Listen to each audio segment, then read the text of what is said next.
Hey everyone, and welcome to the show. Have you ever stopped and thought about how all those polite smiles and hellos at school pickup could be hiding something much darker? Oh, I absolutely. mean, it's kind of unsettling how quickly seemingly normal interactions can turn into, well, A whole lot of tension, right? yes, Okay. exactly. Like all that judgment and resentment bubbling under the surface, just waiting for a chance to explode. It's fascinating in a way. Oh, totally agree. That whole idea that we present this one very specific face to the world, especially in those close-knit community settings, but inside it's a completely different Hit story. a whole different world. A much more complicated emotional landscape, yeah.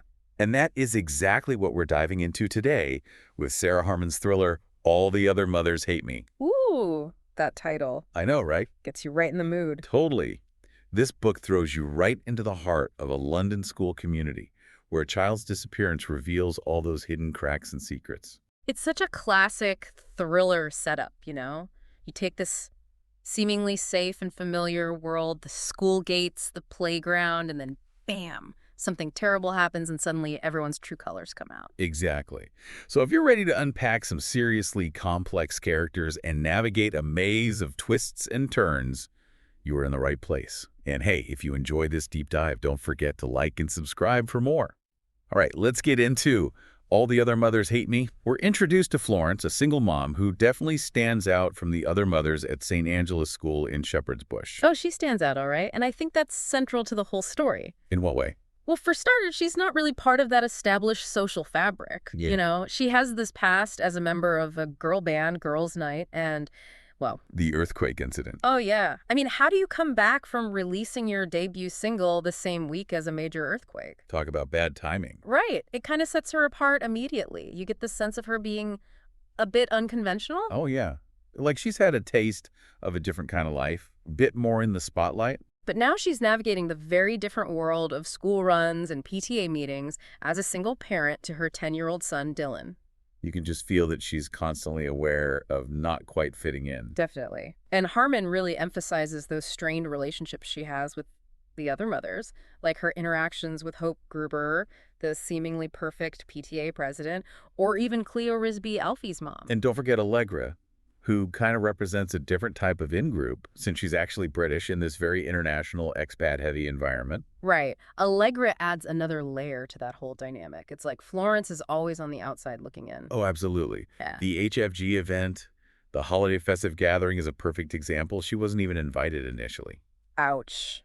Yeah, that's a clear sign of her being on the periphery. Right. It's like a small detail, but it speaks volumes about how these seemingly tight-knit communities can have these really unspoken rules about who belongs and who doesn't. It really taps into that universal anxiety so many parents feel navigating the social dynamics of school, especially in this case with the added layer of it being an exclusive international school. It makes you think about how easy it is for feelings of inadequacy and resentment to take root in those kinds of environments. And then there's Dylan Florence's son, who is a character in his own right. He's a bright kid, that's for sure. Almost unusually articulate for a 10-year-old. Remember that scene where he corrects Florence's vocabulary? Oh, yeah, when he tells her it's a basement, not a cellar. Exactly. It's like a small detail, but it says a lot about their relationship and how Dylan sees the world. He's precocious, maybe a little pedantic. And let's not forget his rather unique friendship with their elderly neighbor, Mr. Foster, and his pet box, turtle, Greta. That's an interesting dynamic. It really is. And then we get these glimpses into Florence's past relationship with Dylan's father, Will, and their co-parenting situation, which seems well complicated, to say the least. Definitely not a picture of perfect harmony. No, not at all. It just adds another layer of complexity to Florence's already full plate. Okay, so then the unthinkable happens. Alfie Risby vanishes right outside the school gates. And the prologue really hits you hard because we get this completely unfiltered look into Florence's reaction. And it's not what you'd expect. No, not at all. It's actually quite shocking. She's not filled with concern or sympathy. Instead, she admits that if she had to choose a boy in Dylan's class to disappear, Alfie would be at the top of her list. It's brutal honesty. It is. She even goes on to describe him in these very specific, almost harsh terms. It's like you're immediately confronted with this very raw, very human reaction to a terrible situation. It makes you question her motives right from the start. Absolutely. But then Harman reveals the reason behind this seemingly callous reaction. It all stems from Alfie's bullying of Dylan. That fierce maternal instinct kicks in. Like she says, nobody crushes my kid. It becomes this driving force throughout the story, this need to protect her son at all costs. It makes you think about what any parent would do in that situation. So when Alfie disappears, it's not this outpouring of shared grief for Florence. Instead, there's this underlying, almost guilty feeling. Because she didn't like the kid. Right. And then we see the aftermath unfold at the school. And Ivy makes the announcement. And you can practically feel the wave of fear and speculation spreading through the other mothers. It's chaos. And in the middle of all this, Florence has this brief but significant interaction with Jenny Choi. A new American mother who also happens to be an attorney. Right, and this meeting really sets the stage for this unexpected alliance between these two women who are both in their own ways kind of outsiders in this community. I love their dynamic. Me too.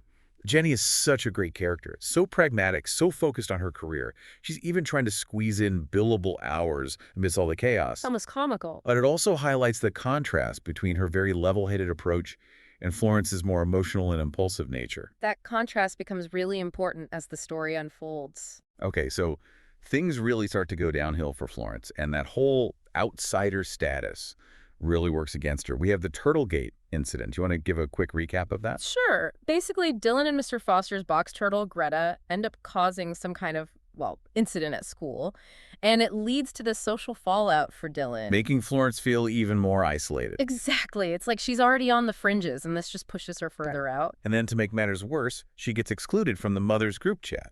Which, in the world of school parents, is a big deal. It is. It's like this very public sign of rejection. It really reinforces that sense of her being an outsider and perhaps even fuels her paranoia and suspicion. Okay. And then comes the real turning point. Florence finds Alfie's backpack hidden under Dylan's bed. That's when everything changes. It is. That discovery triggers this immediate and intense protective response in Florence. And instead of going to the police, which would seem like the logical thing to do, she goes into full-on mama bear mode. Exactly. Her instinct is to shield Dylan at all costs, even if it means doing some pretty questionable things. It's a classic example of how parental instinct can sometimes override rational thought. So what does she do? Well, she embarks on this completely misguided attempt to frame Robin Sexton, the school caretaker. Based on what? Detective novels? Pretty much. It's almost farcical. She's fixated on the fertilizer that saw her observations about his van. All this flimsy circumstantial evidence? And she's operating purely on desperation and a completely skewed understanding of how real investigations work. She's in way over her head. Big time. It highlights how easily we can jump to conclusions based on fear and limited information. And all the while she's trying to involve Jenny, who, as a lawyer, must be thinking, what on earth are you doing? I mean, Jenny is the voice of reason throughout this whole debacle. She's constantly challenging Florence's logic, pointing out the flaws in her plan. It's a good thing she has Jenny to ground her a bit. Absolutely. Yeah. But despite her reservations, Jenny does get pulled into Florence's chaotic world, and slowly they start to uncover some new information. Like the introduction of Alfie Risby's half-brother. Right. He brings in this whole element of family secrets and potential financial motives. Their encounter with him at the club reveals that he had sent his father a letter about the will, hinting at possible inheritance issues or resentments. So suddenly the focus shifts away from Florence's initial theory about the caretaker. And it opens up a whole new set of potential suspects and motives. And then there's Cleo Risby, Alfie's mom, who's obviously going through a nightmare. Her encounter with Florence on the bus is really important. Why is that? Well, she shows Florence a drawing. And it seems like a small detail at the time. But that drawing is later connected to the handwriting in Alfie's feelings journal. The journal that Florence burned. Yeah. It suggests that Cleo may have had her own suspicions about Alfie's disappearance even before it happened. It's another piece of the puzzle that Florence unknowingly destroys. It is. And then comes the big reveal. Adam, Florence's seemingly harmless neighbor, turns out to be the kidnapper. The twist we were all waiting for. And his motive is this mix of revenge against Alfie's wealthy father, Rollo, and a desperate need for money. We also learn about his past relationship with Marta and the significance of her phone ringing in his flat.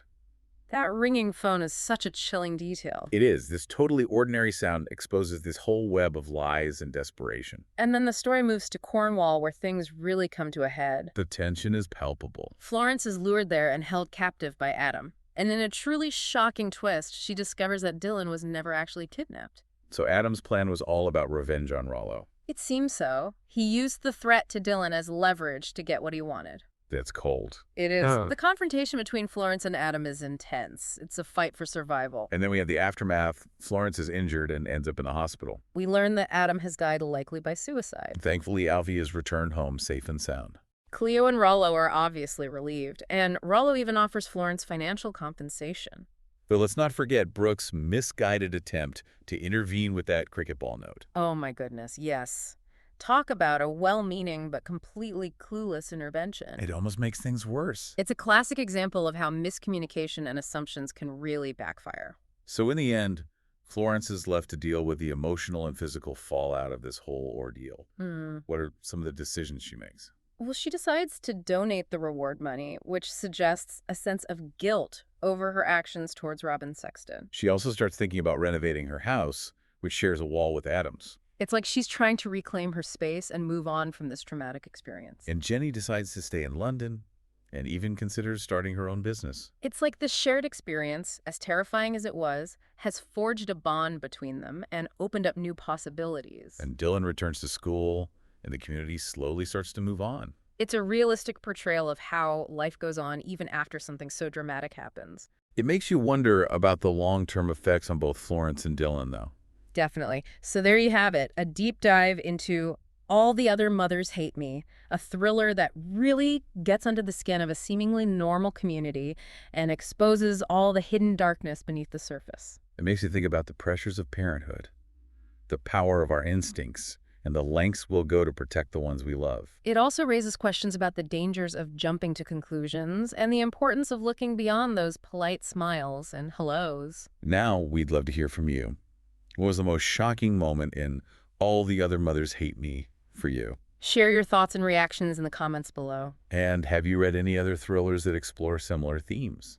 Let us know your recommendations, too. Thanks for joining us on this deep dive. Until next time, take care. Bye, everyone.